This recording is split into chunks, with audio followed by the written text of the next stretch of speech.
100% concentrated power of will, 5% pleasure, 50% pain, and 100% reason to remember the name.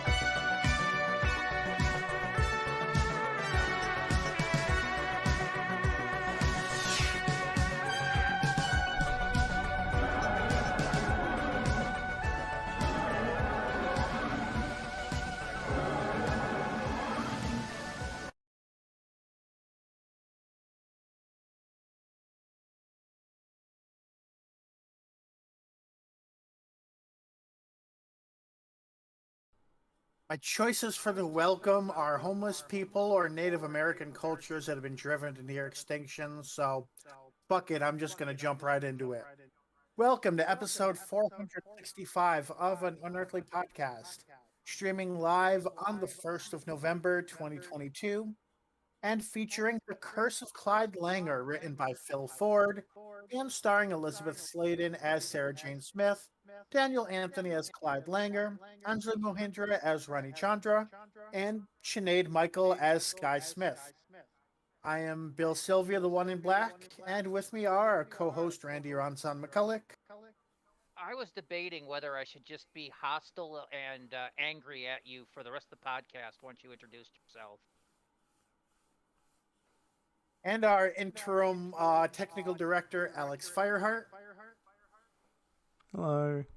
Our regular technical director is once again at work, which seems to be completely disrespecting his request for Tuesdays off. And so.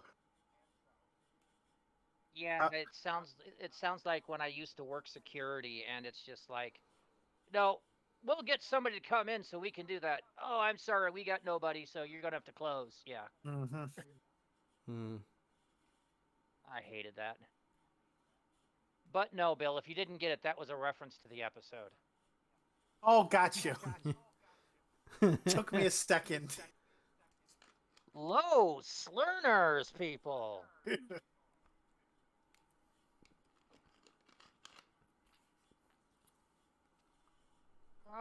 So how's everybody's week been? Or how has everybody's Halloween? Well, as usual, I didn't do much because I'm an introvert and people I become friends with also don't throw parties.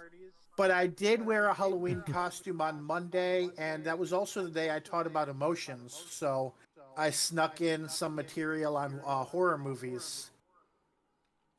Did you watch any horror movies? I did not. I didn't have time for that. Well, I mean, unless you count the one I'm covering under Geek Talk, I did watch that over the weekend. You see, I used to have a tradition. When I was younger and couldn't stand horror movies, I used to watch The Day the Earth Stood Still every year on Halloween. Later on, when I could get used to copious amounts of gore, I would watch all 3 Evil Dead movies.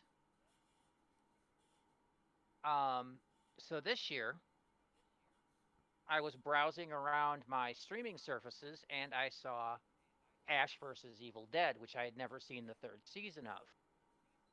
So I'm like, awesome. Started that while I was while I was eating supper. Pretty much watched that the rest of the night. 10 episodes, just sat down and watched them all.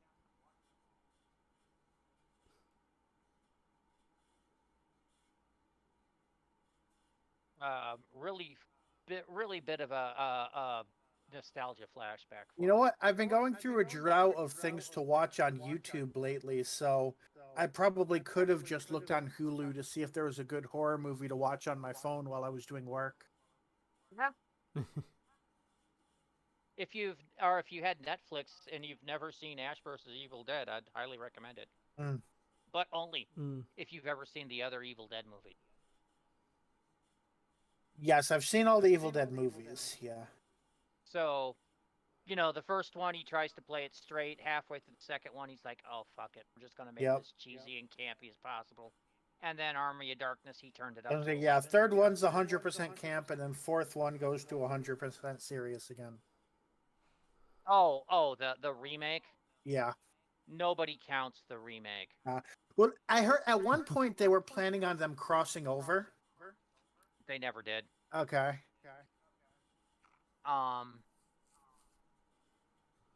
No. Ash versus Evil Dead is entirely Sam Raimi, Bruce Campbell, and amazingly enough, Lucy Lawless.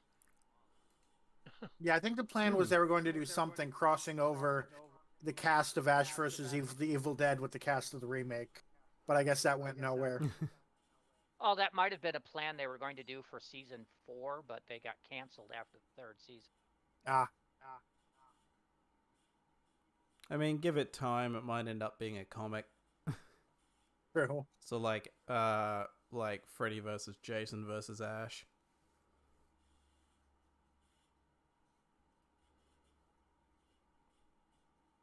I do love Ash's mentality on that. He, as things get more and more out of proportion, he's like, "Why me? Why me? I'm no one special. I'm just a freaking hardware salesman."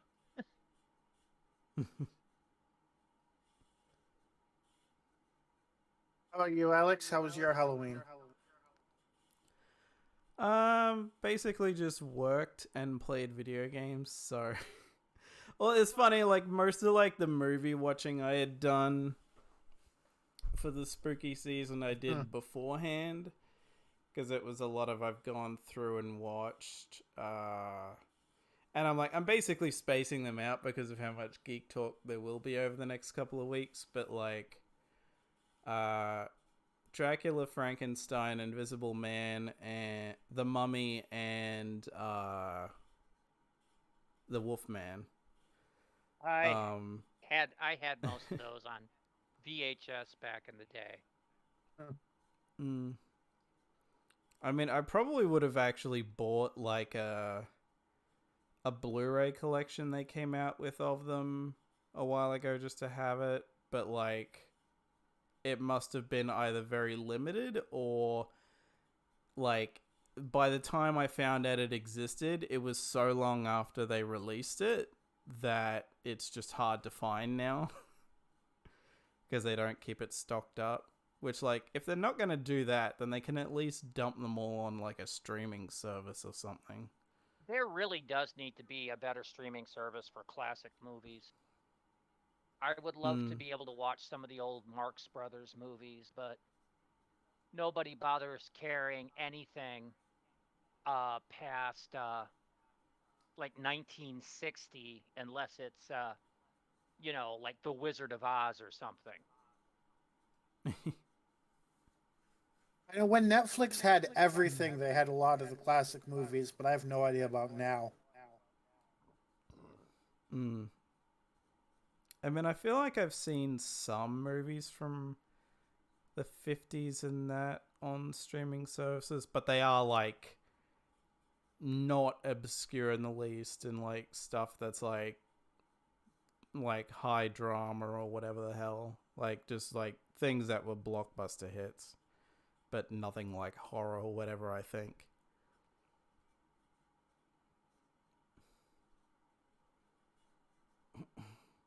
Because that does remind me, I still need to get around to watching the original Night of the Living Dead, because I'm pretty sure Shudder has that at the moment.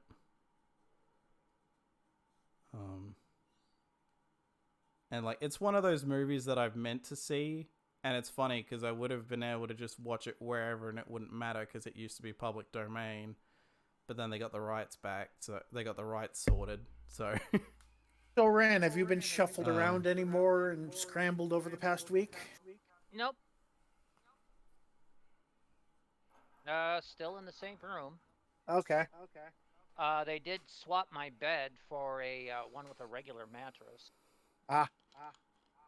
That's actually meaning I'm sleeping better, to be honest. Nice.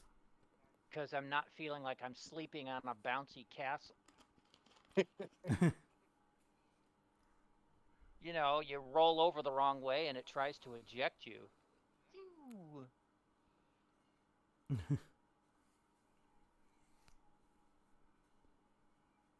They're just rehabbing me. They got me out doing walks, trying to build up my stamina, and it's working a little bit. That's good. I think my legs are slowly building up more muscle. Actually, on that note, I might as well mention this. So I've been trying over the summer to just make sure I walk a little bit more and that I do a little bit more cardio every month, with July being the outlier because I traveled a lot in July. So I did a whole bunch of extra walking and such, but I did succeed in that October was better than either September or August on both metrics. And October is normally the time where I start to dip because I have so much work. So now I just need to keep it up for a few more months and make sure that my normal May slump doesn't hit me, and I'll have officially been more active than I have traditionally been. Hmm. And then I can start trying to walk up my hill again instead of always taking the bus, because I stopped because I would always have to stop 3 times to catch my breath. Hmm.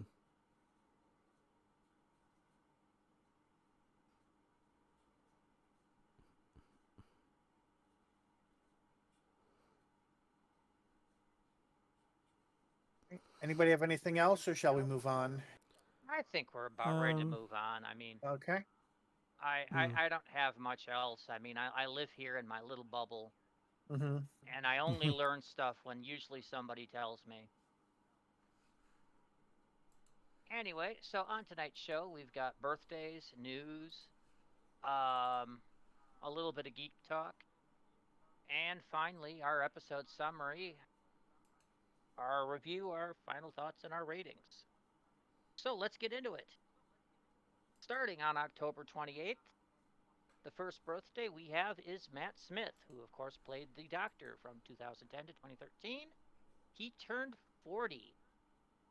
He shares that birthday with Ian Marter, who played companion Harry Sullivan back in 1975, who would have been 78 but died in 1986 at the age of 42.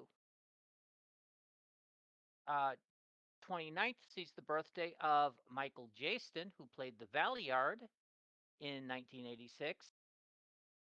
He turned 87. November 1st sees the birthday of Deep Roy, who played Mr. Sin back in Talons of Wang Chiang, 1976-77, I think. He turned 56. Uh,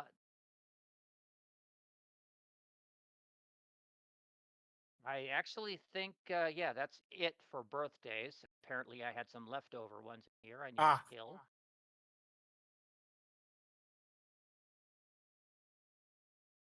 oh yeah, November 19th hasn't come yet. Yeah. So we will then get into our news. Um, First things first, the consolidated viewing figures for Power of the Doctor are in, and it had an audience of 5.295 million, according to Barb, with 5.1 million watching the special via television. This makes Doctor Who the second most watched program on Sunday and the fifth most watched program for the week. I So I think is definitely one of the highest Chibnall era Yes, That's the next sentence. landings, anyway. yeah, it's the highest place the show has been since the beginning of Jodie Whittaker's run. Her first 4 episodes in 2018, which hit the top 4. Hmm. In other regions, Australia's ABC had 103,000 viewers, and BBC America had 617,000 viewers, placing it 64th in the cable charts based on the Nielsen rating.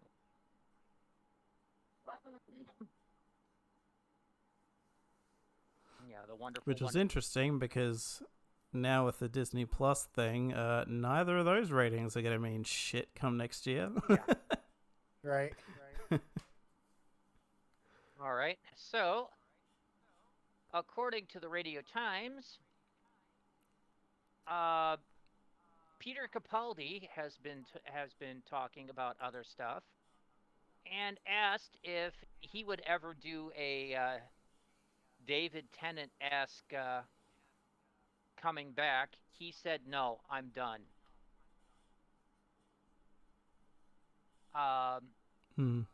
Said, "I love Doctor Who. I love it in all its forms, but I've sort of done my time on it, and I like the idea that you can leave that as is, instead of constantly digging up more of it." Although he's not looking to return, he also added, "I think the show's wonderful, and I look forward to seeing what happens next." Now, that does not necessarily mean he won't return for a one-shot special. Yeah, like, I very much took this as he was asked if he'd pull what Tennant's doing now, not him saying, no, I will never come back to the show, Right. just I will never do that specific thing. Although he has previously said, basically, if there's so many doctors on screen that you're not going to get, have a chance to actually act, then he probably wouldn't.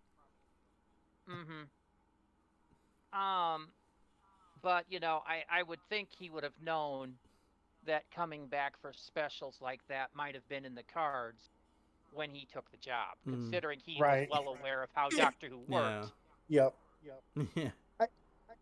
But he also watched the 5 Doctors and was like, wow, one of the Doctors was made of wax and there still wasn't enough story for all of them. Yeah. I'm not saying he's an automatic write-in. I'm just saying he will consider that. He'll look at the script and consider that, rather than just flat out no. But he's not ever going. We're not going to see, like, the 16th Doctor be Capaldi. Yeah. Which, I mean, at his age as well, it would be kind of odd if he did come back for that, even if it was a limited thing.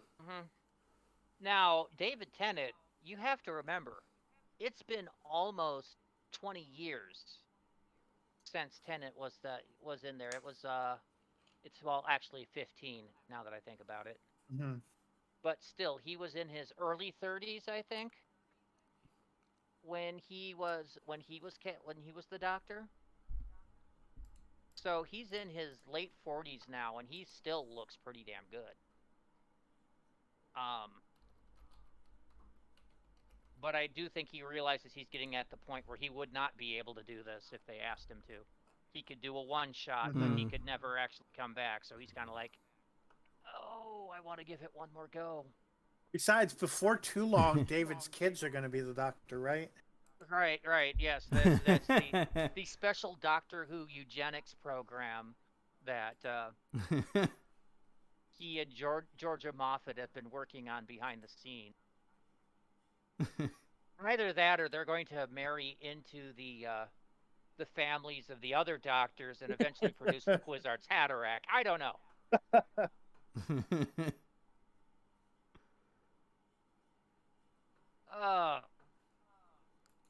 Anyway, speaking of people returning, William Russel may be a holder of a Guinness World Record pretty soon. And that record would be for the longest period between when an actor played a role and when they came back. Previously, or longest gap between TV appearances. And this is as the character, not as the actor.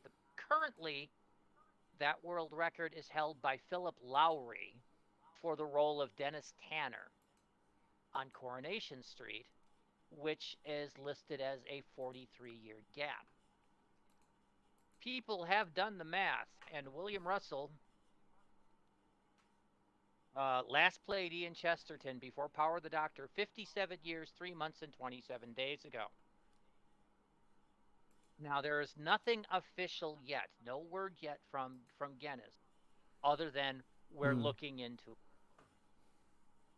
Yeah. But this seems like a fairly cut and dry. It's not like they have to look for a birth certificate or anything. So No, it Well, should be I pretty think it's simple to confirm. I think it's more checking that there absolutely have not been any like workaround things that you could disqualify it with, because apparently people were saying, well, it better definitely be specifically TV appearances, because apparently he did do something for the BBC where he was playing in like couple decades ago or something, or just when he was slightly well, younger than he is I now. think he did some stuff for Big Finish, Mm-hmm. Mm. like audio, Ian. Oh Which yeah, that but shouldn't like, count at see, all. Yeah. yeah, like I think it was that he had done something for the BBC as Ian Chesterton, but it was not TV. It might have been like home video type deal where he was just playing the character, introducing something or whatever. Like I forget the exact thing I saw. like a DVD special feature or something. Yeah, Or one of the something like or that. one of the DVD ads they do for seasons. Mm-hmm. Yeah. So it was like someone trying to make the point that's like, well, if it's not specifically TV appearances, then he wouldn't have it, but because it is specifically TV appearances, he should have it. Yep. Anyway, I suspect that the Guinness people, basically do their updates like quarterly or something like that. Mm. And so it might be they might already have decided and are just waiting for their next. That's what I feel like. I imagine they don't have like somebody working 365 days a year. Like, hey, update this one record and put a tweet out about it.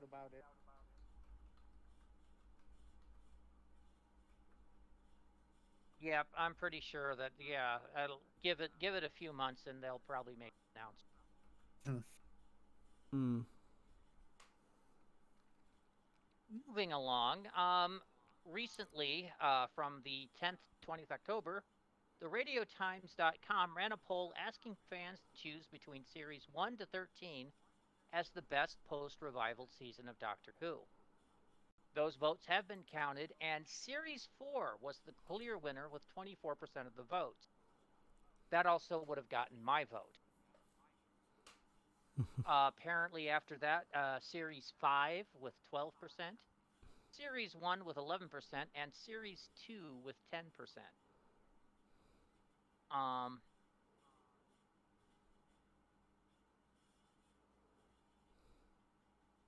the This actually doesn't surprise me much. Mm. Series 4 was always kind of the in general fun ride. You can pretty much pull up any episode from Series 4 and enjoy yourself. Um, Unlike, say, Series 2, which has some really good episodes, but then has a couple of crawlers. So would you believe it? Probably or partially because we have the Series 4 specials counted as part of the average. But as a podcast total, Series 4 would actually be our fifth place in this Really? particular competition. Really? Yep. Let's see. We have Series 11 is number one. Oh, God help us. Series 10 and Series 1 tied for number 2. Series 9 for number 4. And then Series 4 with an average 3.99. I honestly think we need to go back and take a look at what we did for Series Now 11. that's also granted the fact that Erin was with most of our series, most of our 10th Doctor ratings, and she's not a 10th Doctor fan. Yeah, but even she said that some of it was decent. Did you take a look, and did she just generally rate everything there lower? I did not double check that. I just remember it coming up a lot in conversation. But that includes things like The End of Time 3.0, Planet of the Dead 3.5. I don't think most people are adding those to their consideration of what Series 4 means. Yeah, and Mm. you might want to do a check if you exclude the specials, Mhm. and see where it lands there. Just for the hell of But it, why not? I honestly think we need to go back and take a look at how we rated Mhm. Series 11, because that does not deserve the #1 spot in our series listings. So if I remove all non-season episodes, that jumps up to a 4.24, which makes it second place after Series 11. Yeah, we really need to take a look at Series 11. I think we were too optimistic. Well, I think the problem was that uh, it was that nothing jumped out at us as very bad, so it averaged to around fours and We had a higher. lot of ratings that were close to a 4.5 that season. I know I was quite fond of that series, but by comparison to everyone else anyway. So it's also probably just me dragging it up. It might be because I'm looking at the list of those episodes, and I'm like, Because I gave at least 2 5s that series. decent, decent, really oh, look, it's episode 3 done all over again. Blah. eh. Okay. Meh. Although, come to think of it, there's probably a lot of the other stuff that I also just don't have. I also think from Series 7 on, ratings for. I can guarantee I'm guilty of this, and I'm probably not the only one. For a brand new episode that we're covering like a week after it came out, I probably give it a higher rating than I would if I was waiting like 6 months later. So anything from Series 7 on is probably skewed more positively than it should be. That's why I always double watch, because I got to get that fandom out of my brain for the first watch, and then turn around and actually give it my critic look the second watch. I mean, I know something like A Town Called Mercy, we were all at least some of us were sort of high on at the time, but then in hindsight have like changed our opinions as far as that Series 7 episode goes. Which one? I'm sorry, I was talking. Mercy. A Town Called Mercy. Well, I still like that episode, compared to the ones before and after it. I mean, Dinosaurs on a Spaceship is decent, but it has a lot of plot holes. And then Power of 3 is a nothing burger. I mean, that was the first one I raged at. And don't even get me started on Angels Take Manhattan. Oh, God.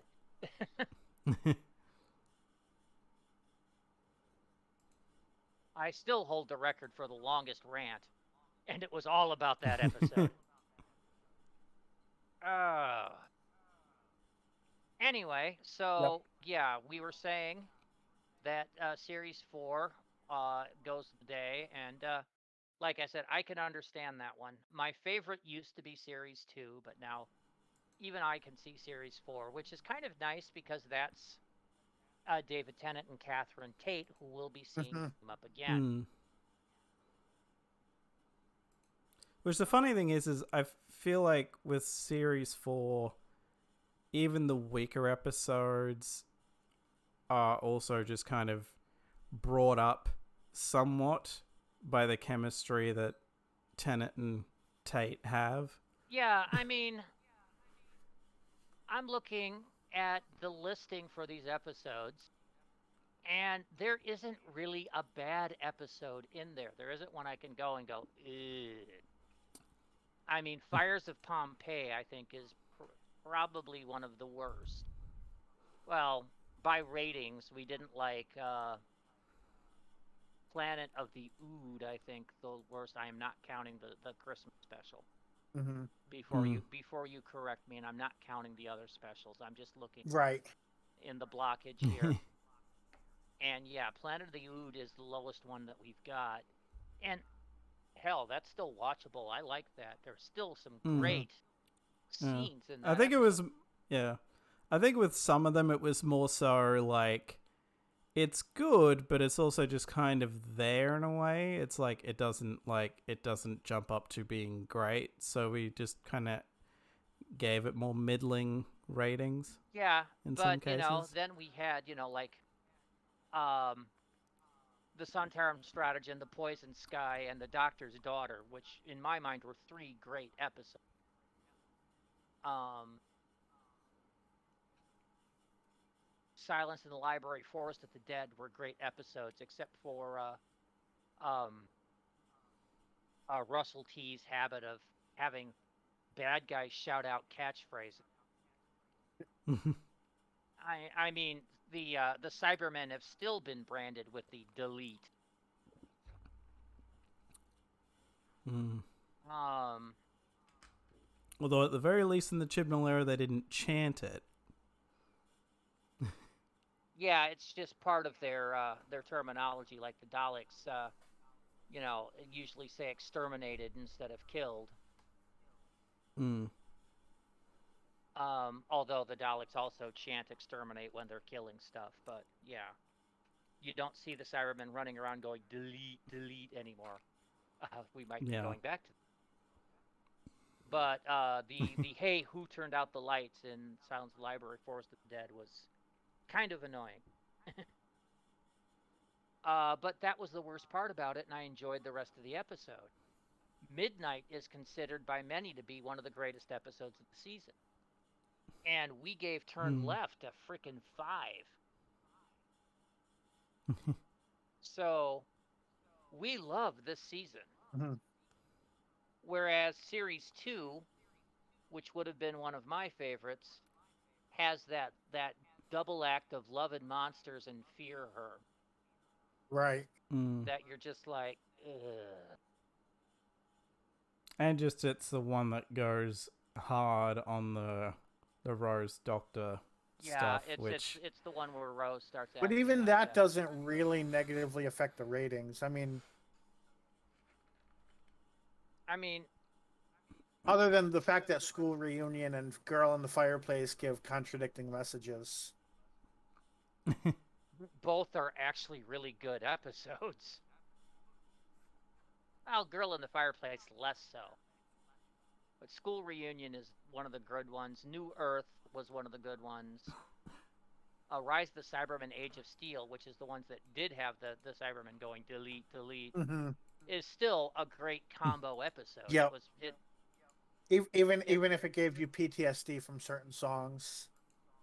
Oh God, you had to remind me of that. I still occasionally catch that on like some reruns or something, and I still twitch. But yeah, Series 2 and Series 4 are Tennant's strongest two series, with Series 3, other than the ending with the Master, the trio at the end, and Human Nature, Family of Blood. The rest of the series for me is just kind of forgettable. mm. But yeah, there's just the Series 4 just has no real downside. All right, I think we've talked about this enough. Yep. It's time for us to move on from the this to game news. So a deal has been struck between Doctor Who and Fall Guys. The independent game where you control jelly bean people around a bouncy castle obstacle course Mm. with usually comedic results. Is this an actual match for Doctor Who? Well, we'll have to see. It looks like players can choose costumes of various doctors, including Jodie Whittaker's 13th, And coming shortly, David Tennant's 14th, as well as specialty Daleks. Um,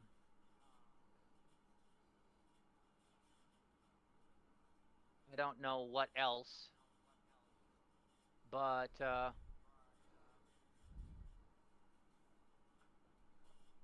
oh, you can get emotes, sonic screwdriver emote, but that's really about it. So if you just want to look like the Doctor, or at least a jelly bean version of the Doctor, there you go. And Big Finish news is there is no Big Finish news. They apparently took the. Yep. All right.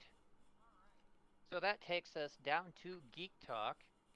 And the first thing I want to do is go back and talk about a series I talked about way back in 2016. And that is the BBC America's version of Dirk Gently's Holistic Detective Agency. I did a first look at this and I poo-pooed it because it just seemed chaotic and confusing. I will think that this show is not meant to be watched on a week-by-week basis. This, I think, was actually one of the first shows that's built to be streamed.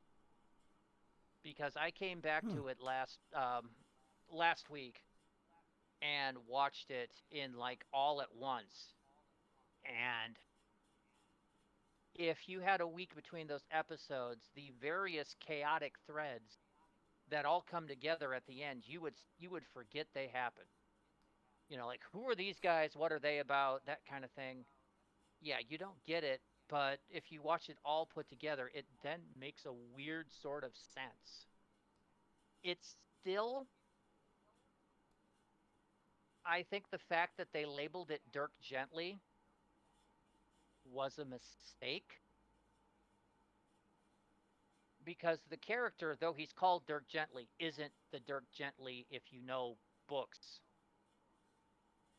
If you know the original Douglas Adams book, it's not the same character. Mm. This one, by definition, has basically been sanitized.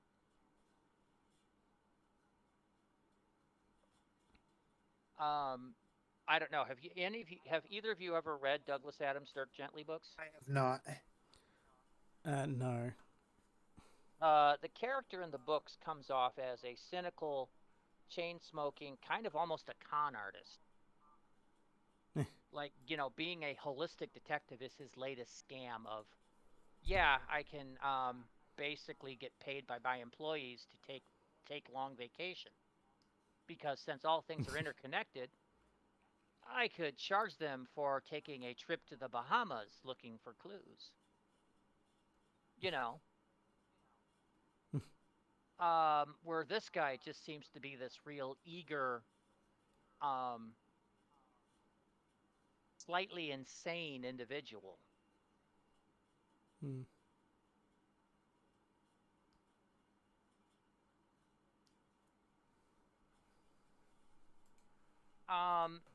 But once you've taken that and you've put it aside, you've got this very interesting show that's just basically revels in its own weirdness. It might be the weirdest show I've ever seen. But you can, once you're at the end, things start making sense in a weird sort of way. As you know, all the pieces that you've been watching independently just kind of fall into place. Gotcha. So it was an interesting run for the 2 seasons it had. Those are on Hulu now. And if you want something a little bit unusual, I would recommend giving Dirk Gently's Holistic Detective Agent a shot. Go ahead. I almost feel like Go ahead. finding out that it was written by Max Landis kind of makes that make a bit more sense. I don't know much about Max Landis. Son of, God, what's his name? John Landis. Except I think he I've has only a particularly nasty reputation behind the Mm. scenes. Yeah, I found out about that after a while. He's Oh the yeah, he also he's gotten God, some what did he write? controversial about being a misogynist, and apparently that might have been what got his show killed. Hmm. Yeah, he was I accused of think when it sexual came out, assault. people were boycotting it because of him. Hmm. Um, don't really see.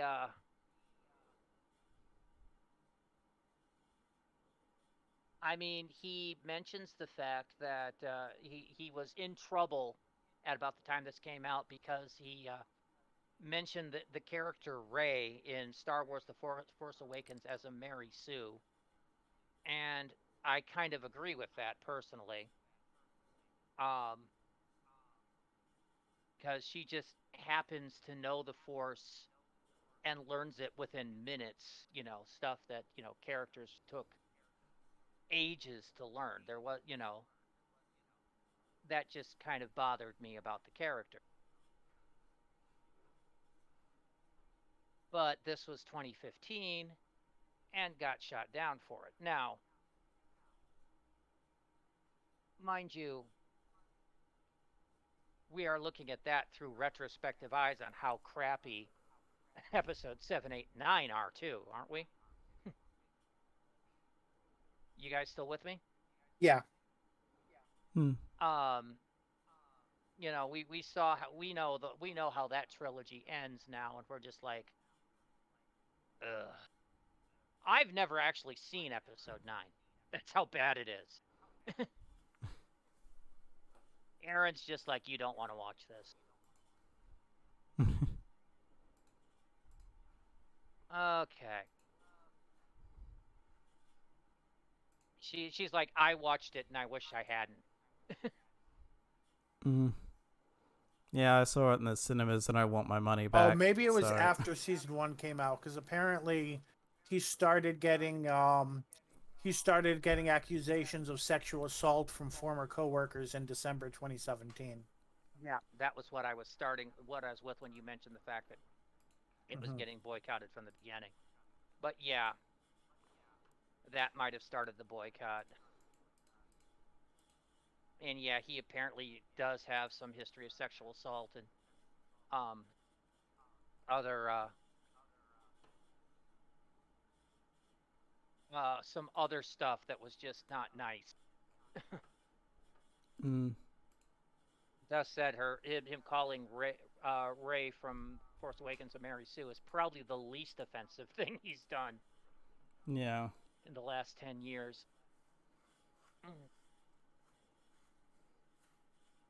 And he never responded to any of it, so Hmm. Right. Anything else on Dirk Gently himself or the show itself? the show itself is just like I said, it's a weird but somehow enjoyable response. Just don't expect it. Don't read the books and expect to see the same character. Gotcha. Um, yeah. Other than that, no. I'd already passed it on to you, and then Oh, okay. statements came up. So yeah, what I watched was Werewolf by Night, which I was probably almost a month late to, but I finally watched it. It was for some reason under promoted by Feige and Co. to the point where I almost think they wanted it to fail. Like when they talked about what was happening in Phase 4, just was ignored. So looking at it, it's an hour-long special.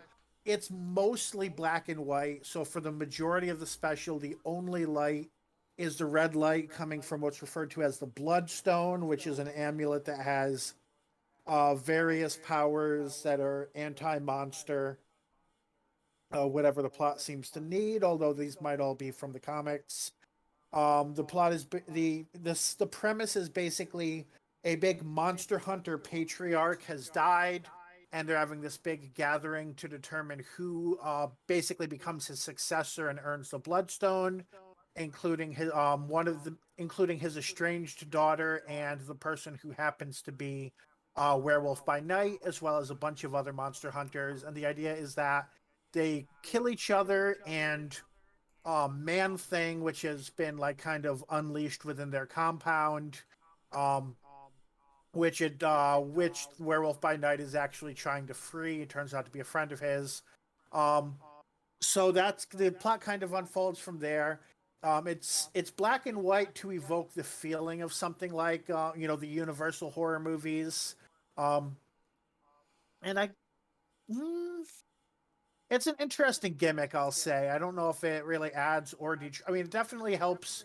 I think it helps in the sense of the feeling of mystery at times when they're like in the sort of labyrinth and don't know what's going on. It helps in the feeling of not of of fear because it relates to that sort of thing. It is sort of weird when you have scenes that are basically like MCU style superpowered martial arts in black and white, and what was otherwise, in what seems like a werewolf movie. So it's like an odd kind of cross blend of those. By the end, my ultimate feeling was that it felt like an episode of a show that I didn't see the other episodes to. I mean, I get it's kind of an origin. It's sort of an origin story for the character that wins this competition. But for other, for some other characters, it just seems to be kind of like a bump along the road. A standard episodic story, except that we never see any other episodes. This is literally the only thing we've ever seen in the MCU about these characters. Um, so it makes me wonder what else is planned for this. Like, it would be really weird for this to be their only appearance. I'm guessing, there's a lot of talk that they're planning I forget the name of the group they were talking about with Werewolf by Night and Moon Knight and Doctor Strange and whatever. Um, that could make sense, although Marvel definitely hasn't announced it yet. But I thought this was all right. It just kind of felt weird. It wasn't like a movie on its own, but it didn't have any other episodes with it, so it kind of left me not knowing how to feel about it, other than that was kind of all right.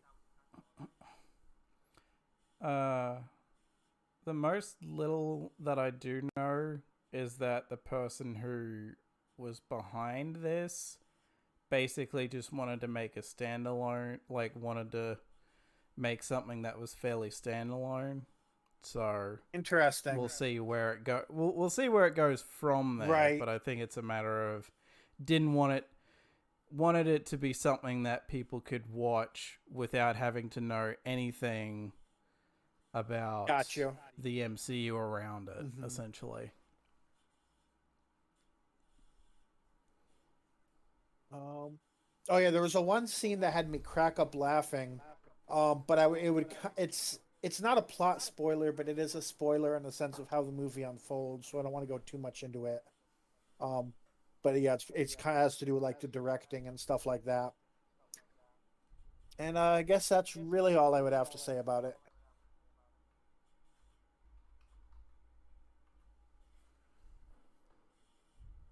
All right. And that takes us down to movies. Mm-hmm. And that would be you. Yep. I was curious which ones that I was going to talk about, but I decided to go with The Invisible Man this time, of the original Universal classic movie monsters that I've seen now. And The Invisible Man is just weird in some ways because it kind of feels like there's not much going on, even though like the plot is still moving forward, but it's just kind of like, is much really happening? Like, it's not a bad movie by any stretch. And it is funny that like the movies before it, there's not much of a score. I think there's like a bit of music in the intro and then music right near the end, and then that's it. Which is more music than Frankenstein has, admittedly, but yeah. To me, it's just amazing how well the effects to make the actor invisible hold up. Like, because, you know, this is the 30s, it's all in screen, like in camera tricks. And, you know, some of them look very funny because it's very clearly, you know, they've had to do whatever to make it work, but it's still just really funny how, like, almost something on a string when something's being lifted by someone you can't see ends up looking, but like, you know, I can go with it. But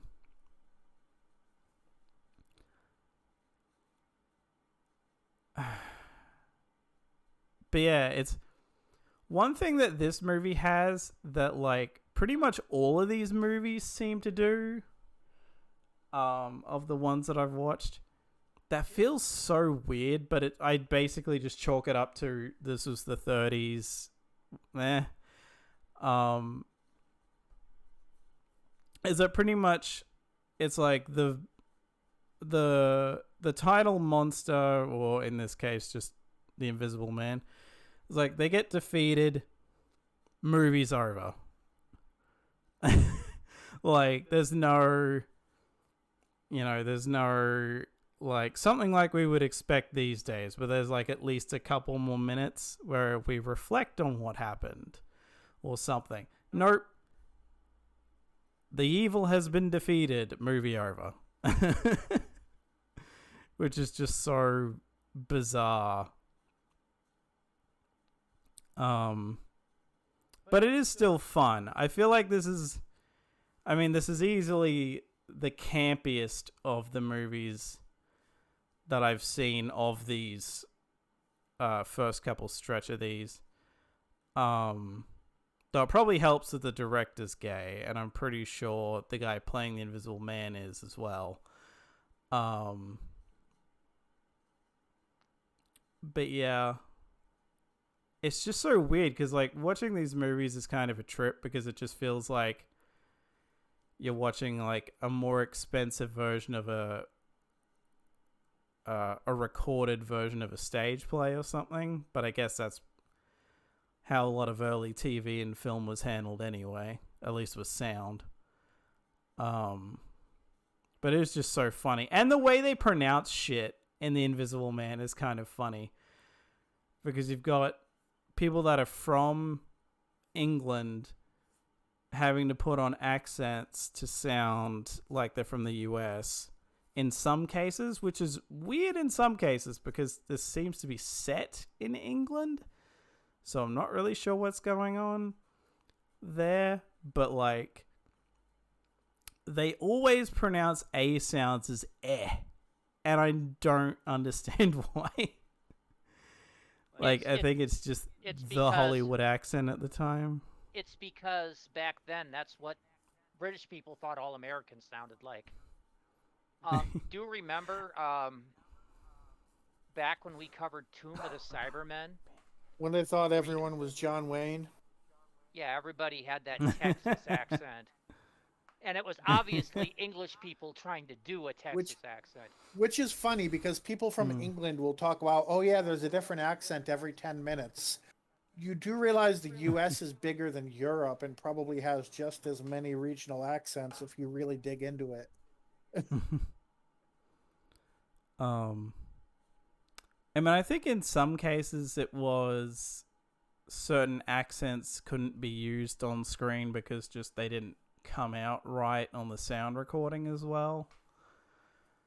So that's why certain things had to be pronounced certain ways and such. But yeah, it's just kind of funny. And of course, you can definitely tell this is the 30s because some people will be like screaming and it really blows out the mics. It's really funny. And it's like, oh, Jesus. Yeah, this was the time when they were transitioning from melodrama to regular drama. Because you really, if anybody who had a career in silent films, you had to be super melodramatic because they couldn't get the sound. So you really just had to over emote with your face and body language. And by this time, anybody who actually had a career probably got that career in silent films rather than with talkies. No.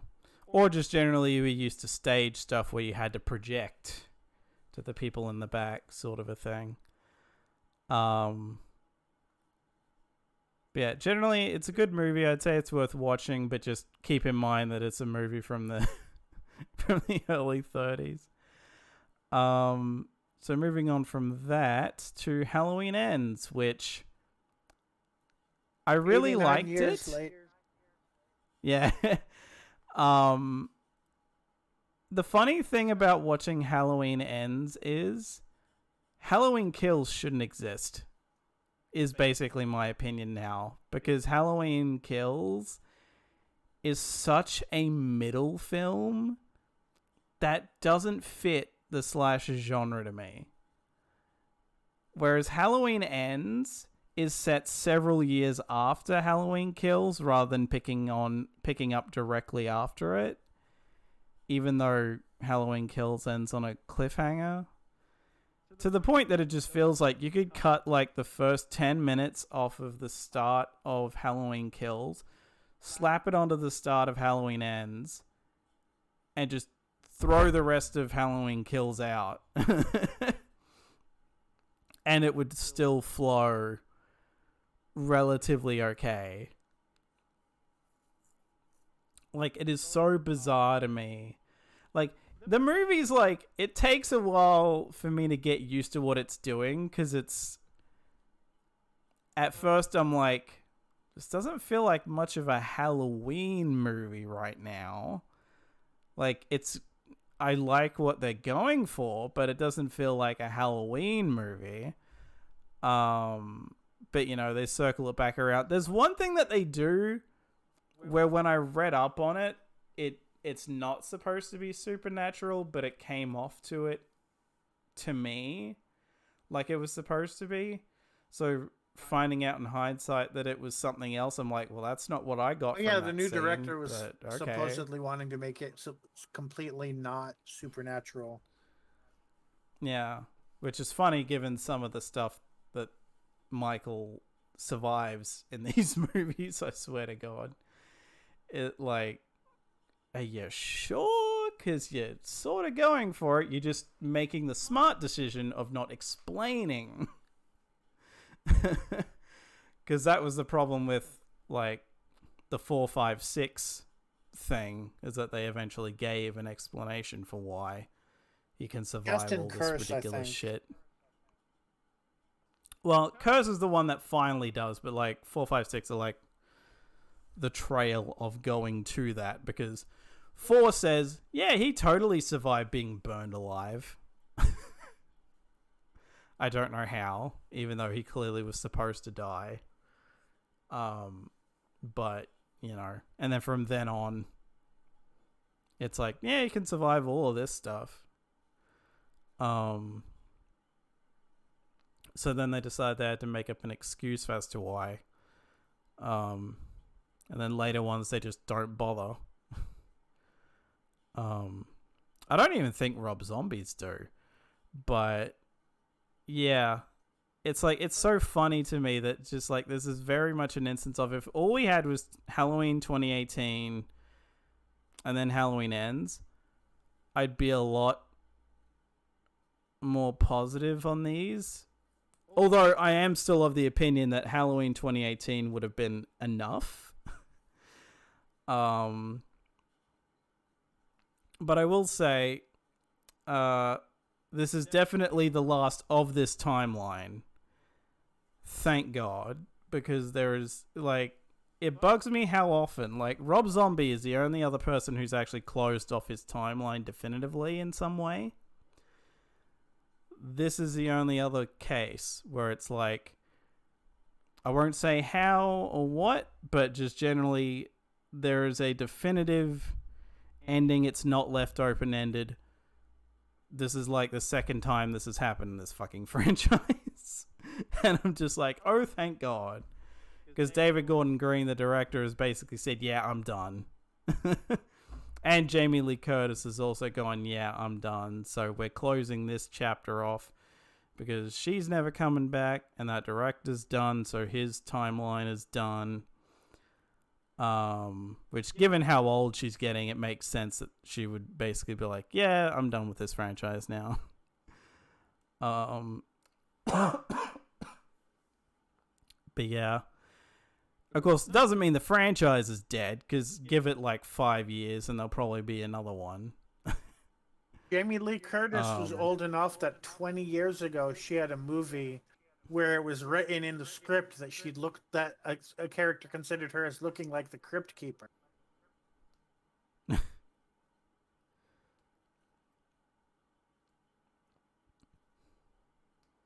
Trying to think of what movie that Freaky was. Friday. Ah. Okay. So what are your any final thoughts on Halloween Ends before we go on to the summary? Yeah, like, I would say it's worth giving a shot. So long as you liked Halloween 2018, you should like this. I mean, I still think Halloween Kills is easily the weakest. I don't think this is necessary. Like, I would have to watch like all three in a row to say whether I prefer Halloween Ends to Halloween 2018, but I feel like I still prefer Halloween 2018 to Halloween Ends for this, but it would be like a close second. But yeah, that's about all I've got. So I'll pull up my summary. Let me grab a stopwatch. Mm-hmm.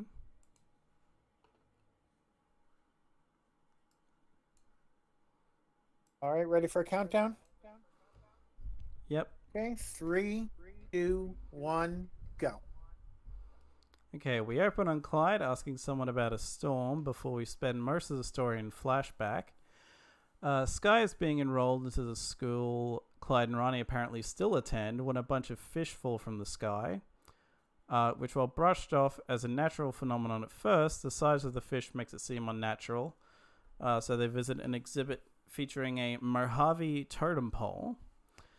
Clyde somehow gets a splinter off of the stone statue, and the following day, every time someone says or reads his name, they start to turn on him, with his mother even kicking him out of the house. And the cops being called on him by, I think, several people. Clyde is then later helped by a homeless girl who he gave money to earlier, who calls herself Ellie. And the two grow close over time as the totem starts to activate, with Sarah Jane continuing to investigate the totem pole. Sky, who has been unaffected by the curse this whole time because she's an alien, finally gets Sarah Jane and Rani to see sense, and the two, after some struggling, manage to say Clyde's name, which breaks the curse on them.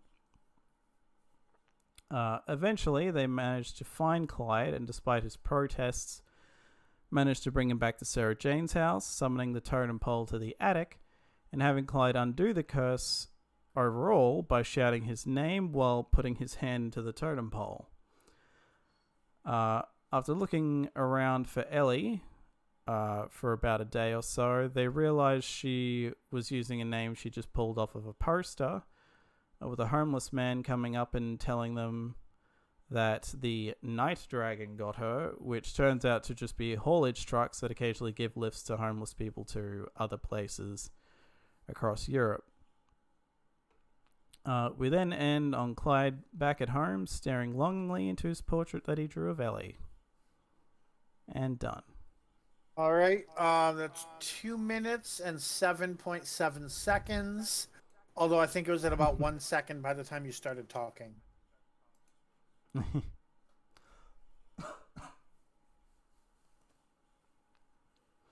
Yeah, I didn't remember that I was doing the summary until like I was most of the way through the second episode. So I was like, oh shit. Even though I reminded you a few hours ago. Mm. Although it might have been yesterday in your time. Well, it would have been like very early this morning before I slept. So Ah. when I woke up, I was probably a bit groggy and like Got you. my mind was elsewhere. This is why when I go to sleep now, I write a to-do list in Microsoft Word for like the first 3 hours of the day, and I stick it up on my computer so that if I look at my computer, I will remember. It's funny though, because sometimes I usually remember to check that it's my turn to do the summary, and I'll usually like try to write it the day before. But yeah. What do you mean? I always just wing mine. Anyway, So, before we go into the review, I'm curious, what do you think? I can't find any evidence one way or another. Do we think this was intentionally a very special episode, or that it just kind of came out that way? Probably think- just that it came out that I way. think it came out that way because Hmm. I don't remember. I remember when this aired, and it didn't have any PSA notices in front of it. Well, I know Yeah.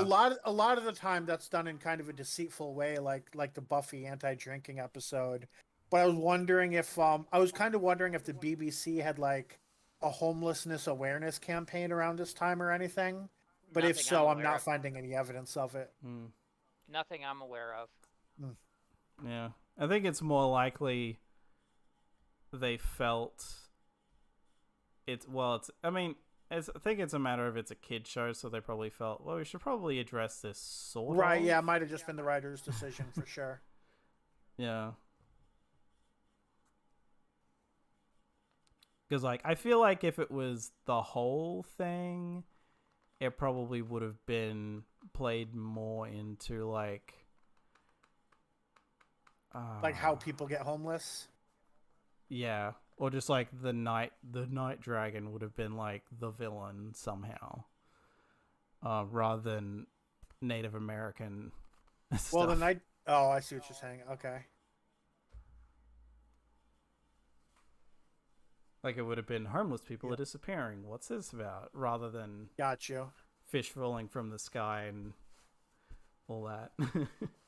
All right, on to our review.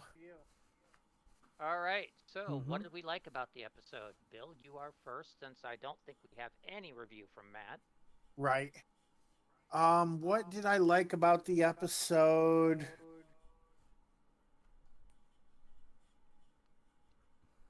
So that said, even though I just was kind of critical of it, especially with how explicit the ending is, I do kind of like the way it kind of did take an honest look at homelessness. It didn't try to go like super like to the it didn't try to get like super sappy or anything, but it also was fairly honest. So people become people in homelessness come from kind of all different directions. They are human people, and they have their own agency, which a lot of PSAs and very special episodes can forget about people in need. So I really like that kind of look at through the eyes of someone like Ellie, that the homeless, often people do lose hope, but they're still real people with real ability to think and everything like that. So I thought that was well done. Excuse me, homeless person right here. True. If I wasn't in the hospital right now, I'd be on the streets. Mm-hmm. In fact, they tried to put me in a homeless shelter, and it didn't go so well. So,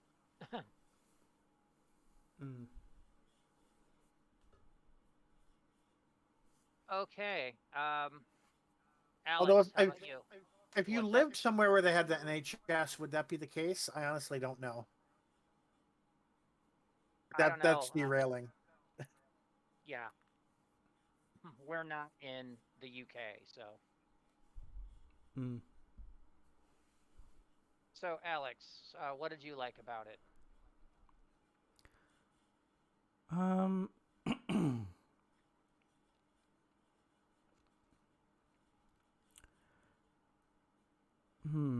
Trying to pick a specific thing. Let's see. At least I'm trying to think if there's like an overall thing I can point to. Um,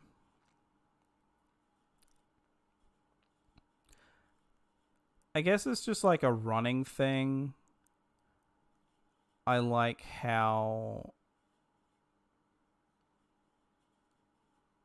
they go with the thing of Sky consistently asking people, like, okay, so why? Why do you suddenly hate him? And, like, no one can ever give an answer. No one ever catches on. But the general thing of her trying to, like, I guess I just generally like Sky in this. Like, she's trying to be as proactive as she can, given that she's like a newborn 12-year-old essentially. Like, considering we only have her for like what, one more story, I think. Yeah. Then we're then we're done with SJA. Yeah. Yep. There were more written but never finished production. Yeah. It was nice that, as much as this was a Clyde focus, that they actually do essentially give Sky something to do, even though it's mainly just trying to get everyone to snap out of it.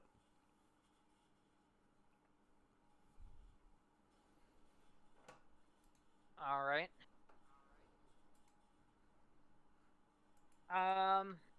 So what I liked about it is I really liked the relationship between Clyde and Ellie. It really was more than we'd seen Daniel Anthony act outside his box a little bit. So I thought that was good. So we were able to see Clyde in love, which was a facet of the character we hadn't quite seen before. I mean, there'd always been hints between Clyde and Ronnie, but they were so far in denial that it never went anywhere. But here, and it's just generally a more mature Clyde as well. Yeah. So I liked that. Let's talk about what we didn't like about the episode. So I will actually kind of build off of that in an opposite direction, and that's with this being in the middle of the whole Ronnie Clyde will they won't they, obviously like hinting at it from time to time thing going on. It really was in almost out of place, or if not out of place, to the point where obviously the second that this is hinted at being romantic means that we're obviously never going to see Ellie again. Kind of putting the nail in the character before the actual plot does so. Because obviously, like, it's just as you're watching it, you're like, well, obviously, next episode they're probably going to go back to not knowing how to flirt. Will they? Won't they? Ronnie and Clyde. So that I felt kind of dampened everything with this being in the middle of it. Except there's only one more episode, so it may not even come up. True. But I mean, that even almost lends more to it, because if it was the real finale, like if it was written as the finale, then if there were ever going to be an episode that Clyde and Ronnie like actually kissed or something, it would have been then. Which there is a good chance it doesn't come up because it's not the real final episode. But we'll see that next week. Right, Alex? This is more of a nitpicky thing, but both times around, I'm like, they definitely put a lot of makeup on this girl who's supposed to be, like, have been homeless for a couple of years or something. Because, like, I feel like a homeless person wouldn't care as much about that so much as, like, necessities. She was Or at also the very least would have remarkably trouble So- getting the materials and such. Yeah. she was also Yeah. remarkably clean for a homeless person, Mm-hmm. Yeah. especially one that's literally living on the street. Like pretty much everyone else, I would even look in background scenes. It's like, no, everyone either looks A, grubby enough, or like B, okay, yeah, they've probably been able to like bathe, but they're not, they don't look like they've been sitting in a makeup chair Right. to make them look nice. She doesn't look like her last shower was standing in the rain for sure. Yeah. Yeah. And, even then, the other thing about a homeless person is you're basically on virtually a starvation diet. You get some food, but it's usually not enough unless you have a regular like soup kitchen or shelter to go to. You're basically living off scraps. She mentions at one point dumpster diving. Yeah, that Yeah. really does. You have to. You don't actually get much from dumpster diving. So yeah, that puts you on a starvation diet. Because you're basically maybe getting one meal a day with what you can get bumming, change off of people. And it's usually not a big meal. But they had to make her marketable for television. Exactly. Yeah.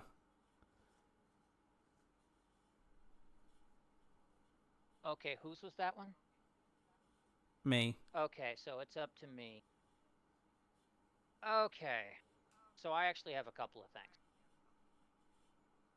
The one that's going to be official is, I know they're on a limited special effects budget, but you think they could have done something more with that totem pole than make it look like a mumbly version of the big-ass face from, what was that game show? Legends of the Hidden Temple. Yes, thank you.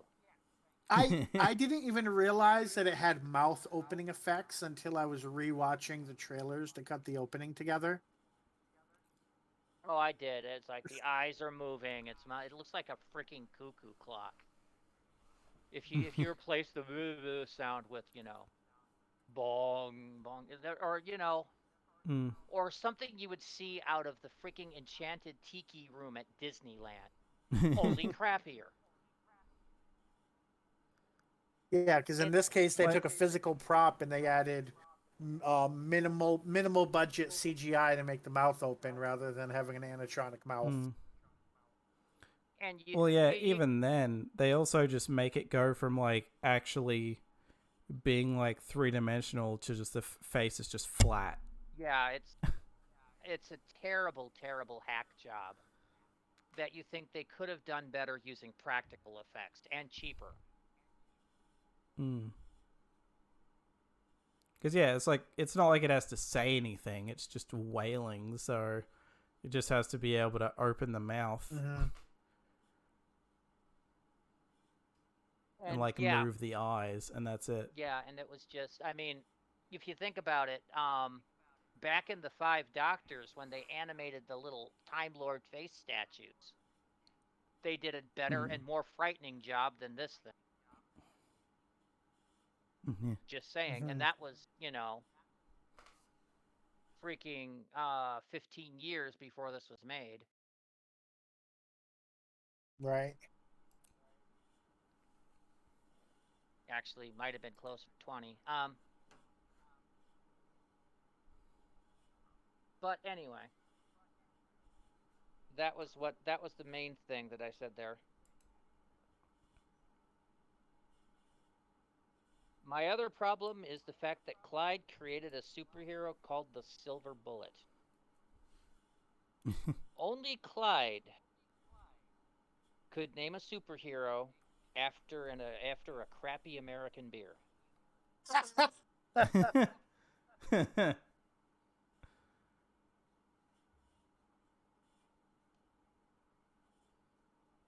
Yeah. don't think I'm familiar with that beer, but then I'm not a beer person. Mm. It's the nickname for Coors Light. Ah, Yeah, because it's in a silver can, so they call it the silver bullet. It's had that nickname since the '80s.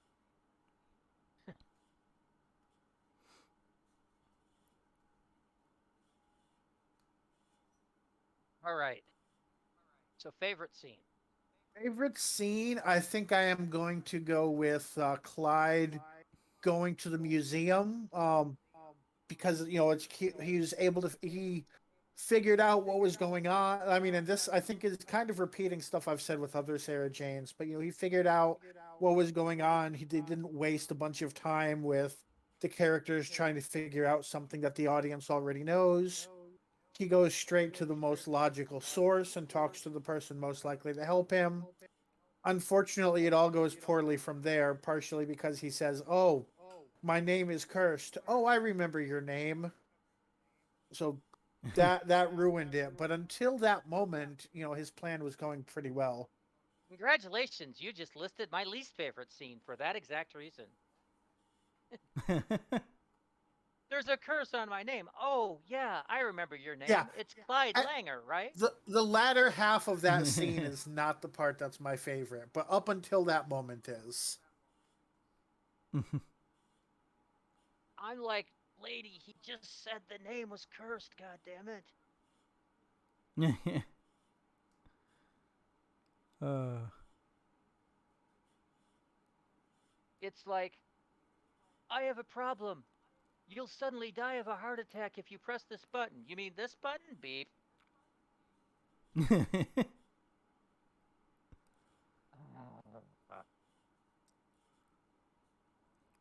Okay, Alex, your favorite scene. um, I guess because it's the more subdued way of getting something across that they just kind of smack you over the head with at the end of the story. When they're initially going to the museum and Clyde gives Ellie the money and Sky's like, "What's all this about?" And Clyde being like, "She's a scrounger," and it's like, "So why'd you give her money? Because it's probably not her fault." It's like, hey, that's kind of a nuanced take for a kid's show about homelessness. Mm-hmm.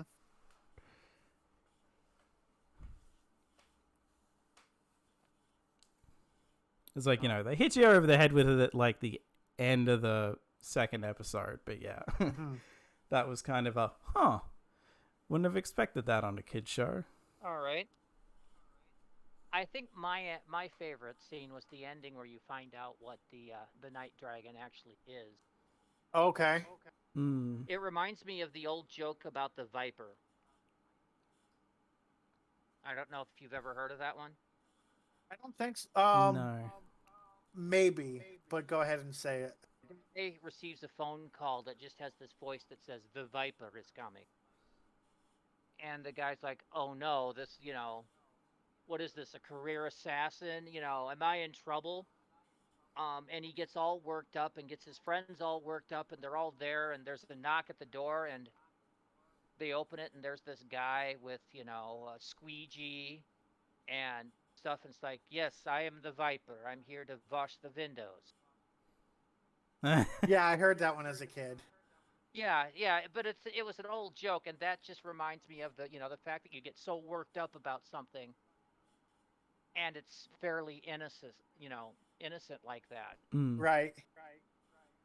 And it's just, a complete misunderstanding. So I, Mm. I, I liked that bit. Because yeah, as you mentioned earlier, normally for a show like this, the Night Dragon would have been some kind of alien menace. Yeah.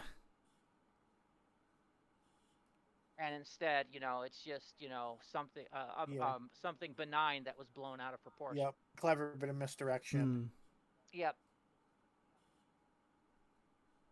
So who wrote this? Phil Ford? Yeah, that was a nice work on Phil's part. All right, least favorite scenes. Least favorite scene is I don't know if this is a bad scene, but it felt like by the time we got here, it was just adding insult to injury. When Clyde walked in and his mother had read his name and fell victim to the curse, and it was just, I felt like like I said, I don't think it was actually a bad scene, but it was like what, the third or fourth time we had been hit with it. So it just, Mm, it kind of felt like overkill. Like in the Yeah, sense that it was completely predictable. You knew exactly what was going to happen from the second the scene started. Um, which you could, I mean, yeah, you could say it's just because of, in order to really drive it home. But I feel like it had already been driven home. And that's really the only mm, reason that scene is my least favorite because it's definitely it was effective in terms of like, yeah, how much it would suck for Clyde and everything, but just the fact that it was so predictable because it was like the third or fourth time it had happened is the only reason that puts it as my least favorite. yeah, it's the visual version of Book 5 of the Harry Potter series, where you're just like, okay, get on with it. And I don't know if you guys ever heard me bitch about this before, but the Book 5 of the Potter series, you get in the middle, every every chapter in the middle can be summarized as um, makes a rule. Uh, Harry and friends try to get around the rule. Umbridge then makes a educational decree that pretty much outlaws whatever they're planning outright. Right. End of chapter. It's mm, basically Umbridge is a bitch over and over again. Yep. And yes, this has that mm. same element of okay, we got it, move on.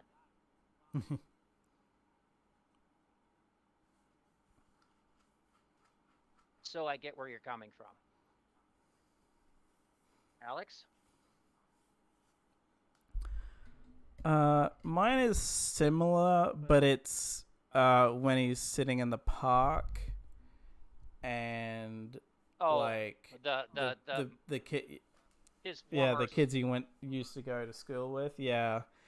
That mainly because that one felt to me the most forced way to bring his name up, it did, like and of all of them.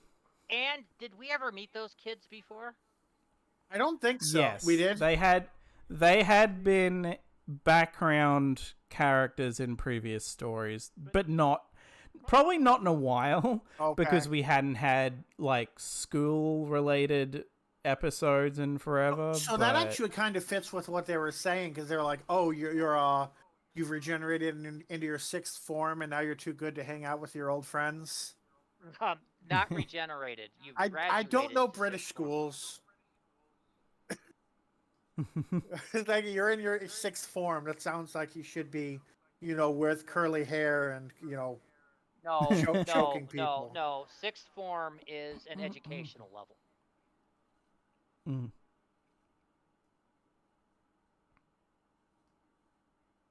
I think it's the equivalent of what would be AP classes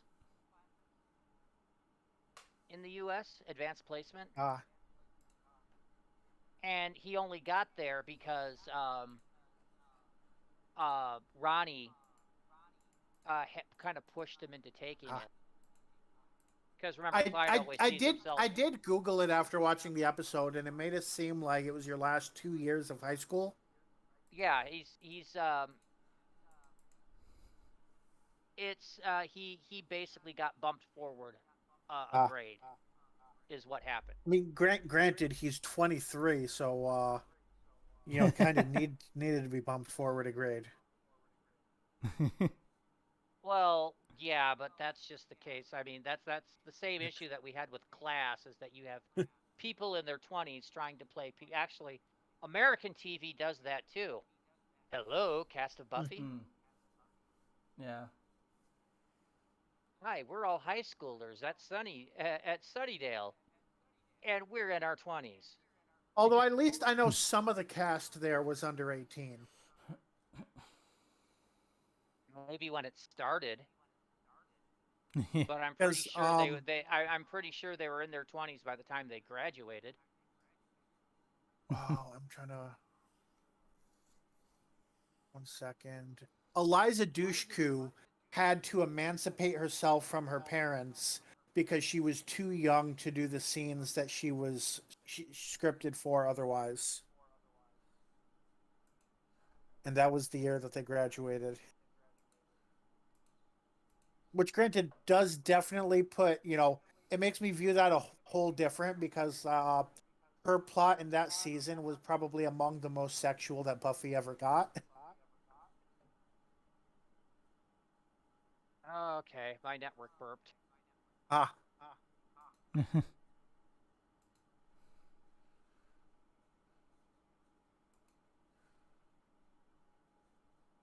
Oh, that was the That was the one who played Faith. Okay, I was like, yeah. who the hell is?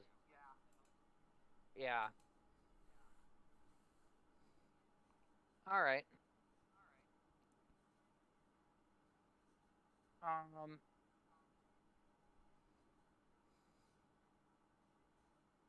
Okay. So whose were we on?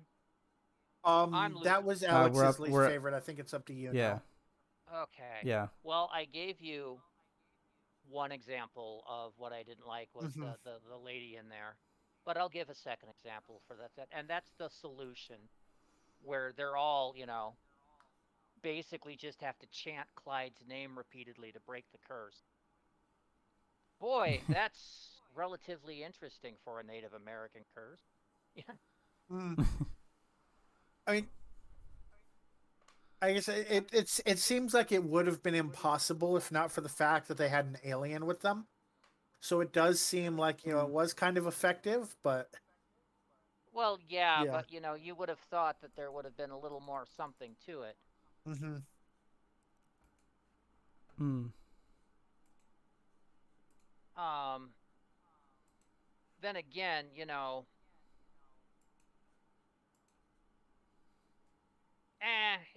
I don't know. It just hit me as being kind of a Phil Ford got to the end of it's like, okay, I'm at the ending. How do I break it?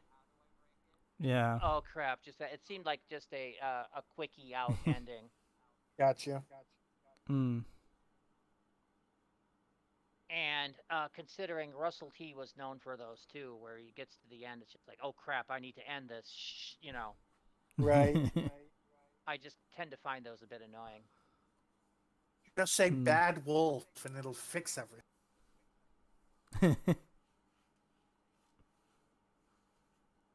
At least this one wasn't a Deus Ex, which Russell T was fond Hmm. of. Mm. And Clyde didn't have a Jesus motif. Yep. Nor did it end in a time loop, so it's not a Moffatism. Right. Okay. So Guess that's final that's thoughts. thoughts, yeah. Yep. Bill? All right. So yeah, I guess this was an all right episode. Um I don't have hugely strong feelings about it. I think it did what it did fairly well. Um Not too different from the last few Sarah Jane episodes where I like it, but it's definitely doesn't hit the highs that something like Power of the Doctor did, clearly. But there's also definitely nothing that offended me about it. Like my least favorite thing was the fact that they did hammer in the curse a few too many times. Um, but ultimately that's not the worst thing possible that they could have done wrong in a story like this. Um, Everything going on with Ellie was interesting. It was definitely was effective emotionally. Um, Other than the fact that it was kind of clear that this was going to be a one episode character and we'd never see her again, which Doctor Who I think does a lot too, so I guess I can kind of excuse that as well. So overall I would say this is probably above the middle, with nothing other particular to mention. um, it was interesting for Sky's second to last outing, where it's clear her alienness is, seems to be a part of what's going on. And if there were a whole bunch of episodes coming, I would say I really hope that's not going to be recurring, and that it's going to rely more on, characters being intelligent and not just the fact that, she has magic powers of resisting curses. Hopefully, the next episode doesn't fall into that trap, and I'll leave it at that. On to Alex. Yeah, this was interesting on a rewatch because I realized that it didn't hit anywhere near as hard as the first time I watched it. Like, first time around, I was like, oh, holy shit, I fucking love this. But definitely on the second time around, my interest in, like, paying attention kind of wavered here and there. And despite the fact that I still ultimately enjoyed it, it just, I didn't have the same reaction the second time round, even if it was slightly lessened. So it hit your emotions the first time, and then it was just muted the second time. It's just, that happened. Yeah, like I still had... Like, yeah, it wasn't like completely like, oh, well, this is just crap now or anything, but it was just like I said, it was that happened. It's not, it's crap. Yeah. It's just it had really no effect. Yeah. But yeah, like, I still think it's good. I mean, I know the whole time I'm just thinking, oh god, this would have been done. Like, yeah, this is like what, about it, like a little over a decade old. And it's like, oh god, we're still using Native American stuff as like a thing for like, yep, it's just some random Native American thing that we decided to use, and it's like, although, at least okay. I would have been more bothered by that if not for the fact that they were like, yeah, it was probably an alien that they buried and then the museum people unburied. Yeah. I mean, like, yeah, it doesn't go as far into it as it could. And I guess it's a kid's show as well, so I shouldn't be as surprised. But that was just something where I'm like... They would go into it today. It's more... I mean, like, it's more just an eye-rolling thing of like, oh, this old chestnut. Which is funny because I guess like Doctor Who has done that plenty of times before, but oddly enough, I don't know if they've gone with Native American stuff. It's usually like ancient Egypt or ancient Greece or... The only time they got into Native American stuff was like the Aztecs. And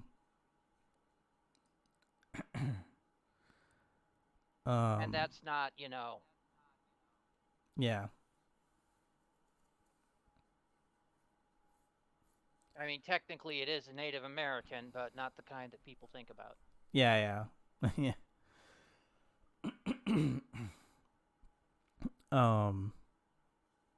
Yeah, I still enjoyed it, and I still think it's worth watching, but it definitely didn't hit... definitely didn't hit the same way on a rewatch. Okay. Anything else, or are you done? Yeah, that's about all I got. Okay. So, I hadn't watched this one since it originally aired, and I was looking at it, and I'm like, oh, well, it has its ups and downs. Like I said, I like the Clyde and Eliza relationship as just a way to have the actor act a little bit wider than we'd seen him. Whether it was appropriate for the will they, won't they with Clyde and Ronnie, I can't tell you because we never got a resolution of that. Plus, it did have some pretty bad special effects.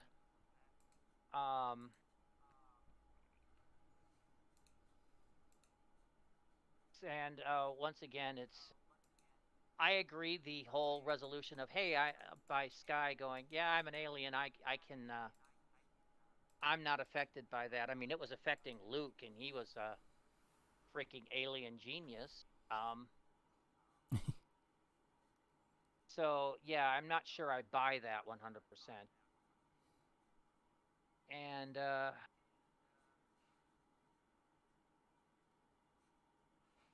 yeah, I think it has some good writing, but I really think it could have been a little better. Yeah, let's just rate this and get it over with, shall we? Mm-hmm. All right. Okay. I'm not as decisive about this as I'd like to be, but I think I'll lean and give this the same as Lost in Time, which would be a 4.0. Four. Oh, all right. Alex. I can pretty much say that if I was going on my first watch, this would have been a lot higher. But I'm going to have to agree with Bill and give this a 4. And I'm going to agree and give it a 4. It's just barely a 4, but it's a 4. This is one of those few Sarah Jane episodes where Alex doesn't rate it 0.5 higher than me. Oh, like, again, like, if this had been based on my first watch alone, it would have been a 5, so it dropped an entire point.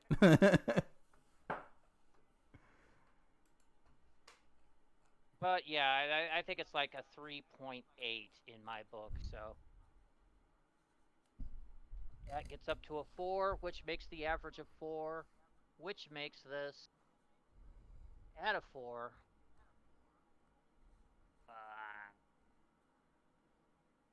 Number 217th place out of 440 things reviewed. Um, it is on par with The Eternity Trap and Mad Woman in the Attic from Sarah Jane Adventures, The Wedding of Sarah Jane Smith and The Revenge of the Slevene. It is better than Invasion of the Bane and not as good as Sarah. Warriors of the Kudlak. So there we go. 217 out of 442. That's all we're going to say about the Curse of Clyde Langer. All right. Let us know in the comments what you thought of this week's episode if you've watched it. If you've listened this far, don't forget to like the video. And make sure to subscribe on YouTube to get our exports each week, or follow us on Twitch to get notified when we stream. All right, so next week, and I actually have to look this up because I forgot to write it down. We will be completing our run on the Sarah Jane Adventures. It'll be our final review, except for those of us that have to do some reviews of shame. Me. And it will be The Man Who Never Was, written by Gareth Roberts, and once again starring Elizabeth Sladen as Sarah Jane Smith, Daniel Anthony as Clyde Langer, Anjali Mohinder as Ronnie Chandra, Sinead Michael as Sky, Alexander Armstrong as the voice of Mr. Smith, and coming back one more time, Tommy Knight as Luke Smith. We will see you next. See you then.